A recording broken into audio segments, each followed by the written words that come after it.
All right. Welcome back to Culinary 110, an introduction to culinary arts. My name is Chef Hansen, and today we're going to be looking at a few new knife cuts that we haven't demoed before.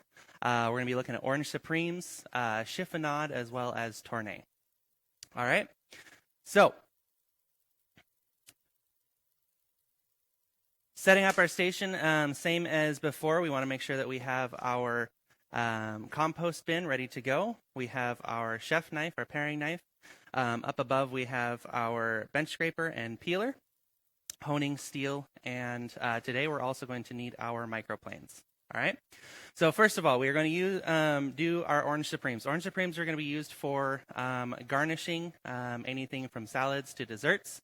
And they're a great way to utilize as much of the orange as possible and still have a nice, beautiful piece of orange. All right. So first thing you're going to do with your orange is you are going to zest it using your microplane. All right. When you're using a microplane, you're not trying to go all the way down into that white part of the orange, which is called the pith. Anybody know why that is not the case or why we don't want to do that?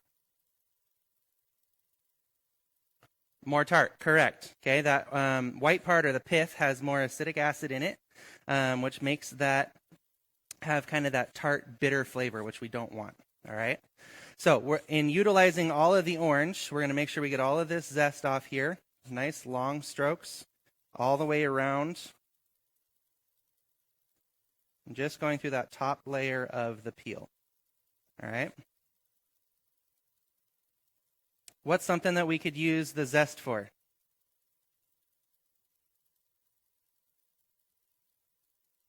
What?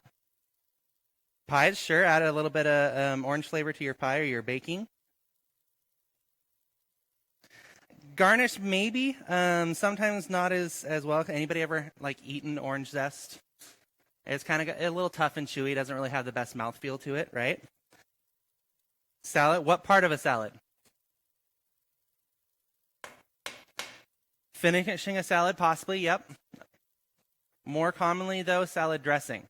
Okay, adding that nice zest flavor, that nice orange flavor to the salad dressing. Okay. All right. So you shouldn't have a paste. You should have nice, almost individual strands of that zest, and it's going to be super fragrant and have that nice orange smell to it. Okay. So make sure you save that. To supreme an orange, first we have to peel it.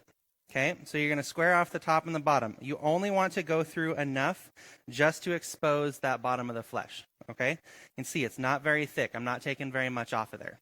All right.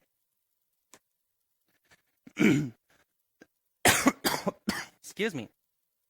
Choking on my coffee. To take the rind or the peel off the orange, you want to adjust your grip on your knife a little bit. Okay, you're not going to be pinching it. Okay, it's a bit of an awkward angle to do that. So you're going to put the thumb on the back of your spine, the spine of your knife, your forefinger or your index finger on the side of that blade. Okay, and that's going to allow you, starting at the tip of your blade. Whoops, sorry. Thank you. Tip of your blade, you're going to rotate around the knife or the orange as you push your knife forward. Okay? And that's going to peel all the way around. Right? You shouldn't have very much flesh left on that peel when you do that.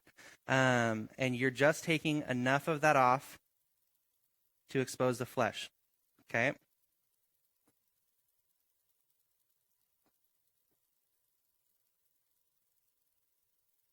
See how I'm rotating my blade as I slice forward with it?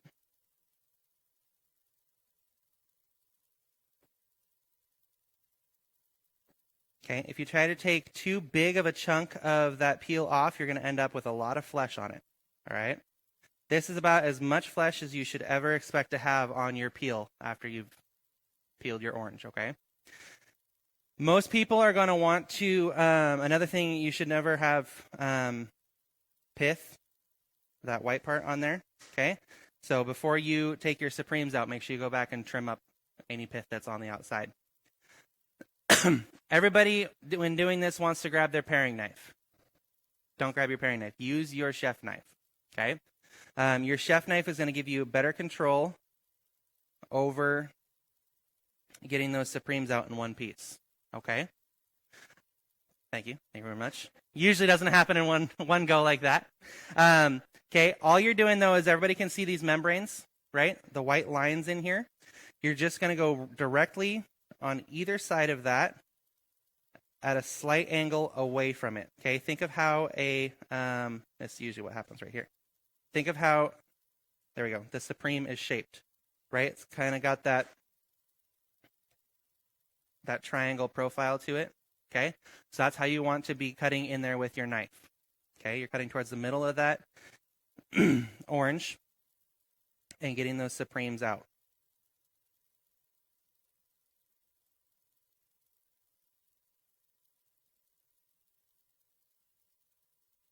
Working around the seeds, I know you're going to end up with some that are kind of a little bit ragged towards that center because you're dealing with those seeds. That's okay. Your end result, though, should be some nice, clean supremes. And I'll show you how to clean them up if stuff like that happens. Okay.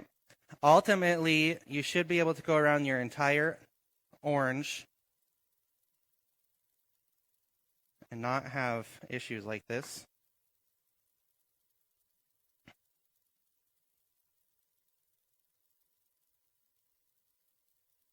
And depending on the orange, you should have somewhere around 8 to 10 supremes in the end. Okay? All right. When you're done, those middle membranes should still be attached to each other. Okay? You're not trying to cut all of this apart. Can we still use this? Of course. Okay? Look at all that juice that comes out of there. Okay? Not only is this a great snack, right? If you're making a dressing, you got that start of the juice right there. Okay? That's a great base or a great start of your acidity for a vinaigrette. All right? So to clean these up, you're going to pop the seeds out if you have any in there as gently as you can, not to mess up the supreme too much. I moved the camera. Okay? Get those seeds out. That happens occasionally, that's all right. Okay, and then if you end up with any membrane on your supremes, shave it off. Okay? You don't want any left on there. I knew I had one there somewhere. Okay? Once you get good at this and you've practiced a little bit, you'll be able to go all the way around that orange. You're not going to have any seeds in there. You're not going to have any membrane attached to it. Okay? I haven't done this in a while. No excuse. I obviously need some more practice. All right? So when you guys are doing this and you're setting this up on your cut tray for review, I want to see the peel.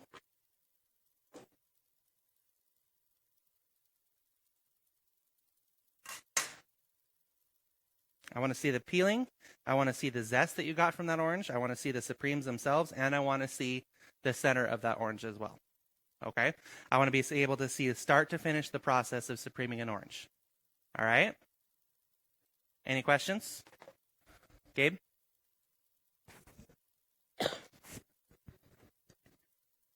The actual texture of the orange doesn't really change too much, so it doesn't really matter one way or the other. A ripe orange or a green orange is going to be a little bit firmer, but honestly, the inside of that, the texture is going to be about the same. So it's not going to change the outcome as far as the ease of cutting that orange any. Okay. Now, orange has acid in it, correct? Okay. And what does acid do to the cutting edge of your knife? Wears it down. Okay. So as soon as you're done supreming an orange, make sure you sanitize everything and you wipe off the blade of your knife. All right. Excuse me. Now, chiffonade. What do we use chiffonade for? Anybody know what a chiffonade is? What's chiffonade? Long, thin strips of what kind of vegetable? What? Okay, basil, sure. What is basil, though? What type of vegetable is it, other than an herb? A leafy, okay? Broad leafy greens are the only thing that you can chiffonade, all right? So, chiffonade is usually used as a garnish, so you'd want to wear gloves. We're just going to be tossing these in our compost, though, because we have nothing to garnish today, all right? They don't last very long. As soon as you cut them, you have just a couple of minutes before they start to turn brown and black and just not as appetizing, okay? So because we're not using these as a garnish, we're going to go ahead and not worry about using gloves. I want you to be able to feel your knives and feel your guide finger, okay? First thing you're going to do is you're going to stack up all of those leaves, stem end at the same end, okay? So all the stems are at one end, all the tops of the leaves are at the other. All right. The top of that leaf should be facing your cutting hand. All right. So most of you are right. I think all of you are right-handed, right? My lefty's in the other class. All right. So you are going to roll this up as tight as you can. Okay. But you're not going to be putting very much pressure on it. Right. If you put pressure on it, you're going to end up bruising those leaves. So you want to roll this up nice and tight, but be gentle as you're doing it. Right. Cut off that top part, discard it. Okay. Now from here, you're going to run your knife through nice, thin, even strips. Okay. You're working your guide finger and your guide hand all the way back. When you get down to the very end of that stem end where it's real thick, go ahead and toss that to the side as well. Okay. When you're done with a chiffonade, you should have nice individual strips that are the full width or the length of that full leaf. Okay? Make sense? Everybody understand? All right. Excellent. All right. So we did our Supreme Orange. That is extremely loud. And our chiffonade spinach. Now we're going to learn how to do our Tourne potato. And if we have time, we'll demo a carrot as well, because it's just slightly different. All right? First things first, just as with using any potato, you got to peel it.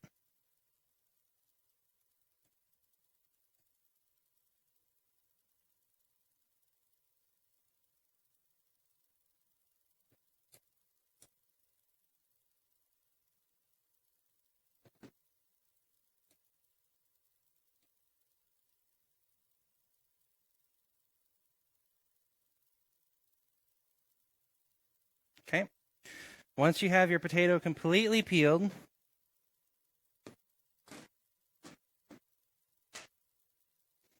you're going to cut it in half, like so. Okay. Put your one half up to the side. You're not going to eat it for a while. Cut it in half again. And again. Okay. So essentially, you're cutting your potato into eighths. Understand?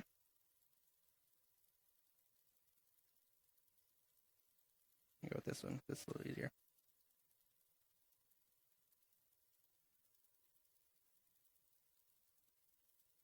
Okay, I'm going to try and do this because it is not easy. Okay, so when you are doing your tourne, tourne is a 7-sided football shape, right? So how do you get something that has essentially 3 sides into a 7-sided shape? I usually start, you can see it's not perfectly square, right? So I'm going to start down here at this end where I have the most product, okay? I'm going to hold it, pinch between my thumb and my first finger. I'm going to hold my paring knife in my index finger. My thumb is going to be on the back of that product, okay? Imagine a pin running through the center of this from front to back, and that's going to be your start and stop point. Okay, you're going to start at the center. You're going to come up, one smooth motion all the way through, and back to that center pin or that start point at the back, right? You're going to rotate, and you're going to do it again. You're going to do this all the way around. Here, I'm going to do this. There we go.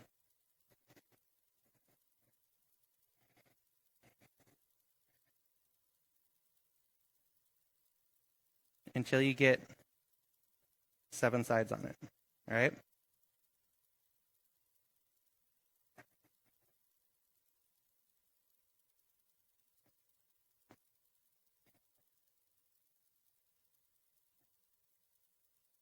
Okay. What I'm doing is I'm counting my sides. So I've got 1, 2, 3, 4, 5-ish sides right now. So I've got to turn this flat part into basically 2.5 sides to make up for that small 5th side. Okay? So I'm going to start here.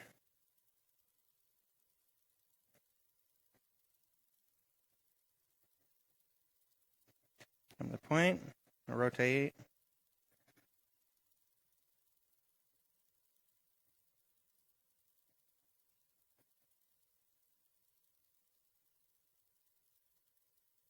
Okay, now I have a rough shape of that tourne, right? I have 1, 2, 3, 4, 5, 6, 7 sides. Now I have to refine them so that all of them come completely to that point and they're all even, okay?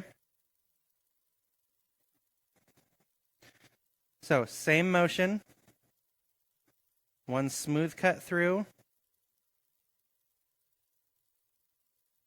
and I'm starting at an angle upwards and finishing at an angle down. Okay, so I'm rotating all the way around to make that football shape.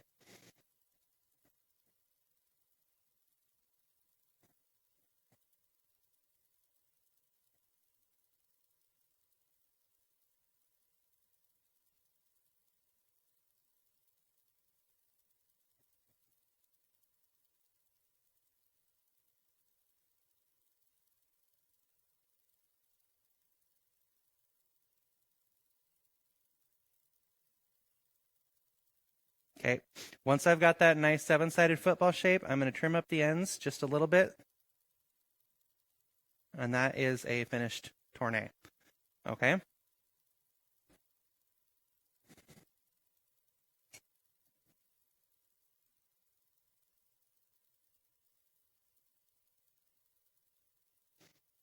Okay, everybody see that? You've got that nice football shape, that round shape. It curves from end to end. Okay, all the way around. Right? And if you're counting the sides, put your finger on one of the sides, and that's your starting point. Okay? 1, 2, 3, 4, 5, 6, 7 sides. Okay? Everybody understand? Okay? So with the carrot, it's a little bit different because you're starting with that round product, right? It's still the same idea. The end result is going to be the same.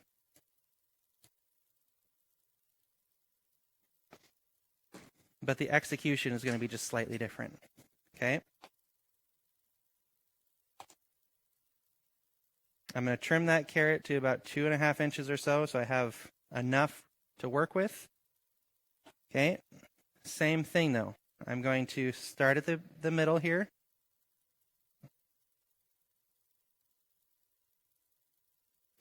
And carrots, you got to put a little bit more pressure behind.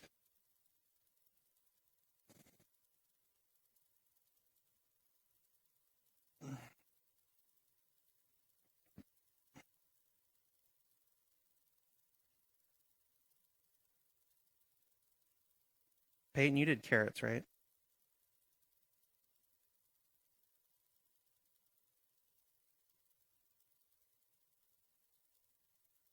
That's right.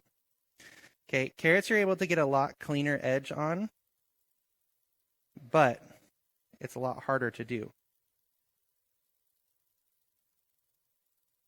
What's that? Not really. So remember, you're not sliding across the knife, you're coming directly to your knife, right? Okay. 1, 2, 3, 4, 5, 6, 7 sides. Okay. So now all I've got to do is refine that. Okay. You can see one side I've got a point and one side I've got a flat side already. You're going to end up having the same. You're going to, on your starting side, it's going to end up being flat and you're going to come to a point. It's inevitable. Okay. So to refine this.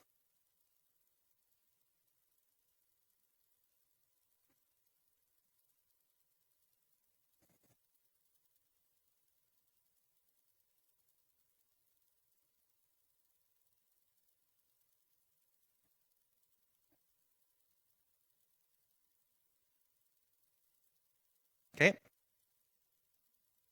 Looks easy. It takes a lot of practice, okay? Don't get discouraged when you don't get it on your first shot. Peyton, how much practice did you have to do? It was like 3 or 4 months of her practicing these before she was able to get them perfect, right? Pressure's on now. Yes. What's that? What kind of dish would these be used for? These are a great way to showcase your knife skills using them as a vegetable on the side. You can blanch these. They hold up well for sauteing because they've got those crisp sides. You can get them nice and brown. Potatoes, you can roast these off, and it gives just a nice shape to those. So really, it kind of depends on what you want to do with them, but they're going to be used with mostly root vegetables because they've got that nice, hearty, starchy texture to them, and they hold up well to tournes, right? I challenged one of my students last quarter to tourne a watermelon. They actually did. It was a little bit impressive. But that thing was like this big around and this long. It was great. So it depends on what you're doing, but proper tournes are going to be about 2 to 2.5 inches long. Okay, they're going to have 7 even sides. They're going to have that nice football shape to them, and they're not going to come all the way to a point. You're going to trim those up so it's got a little bit of a flat end to them. Okay. Any questions? All right. Good luck.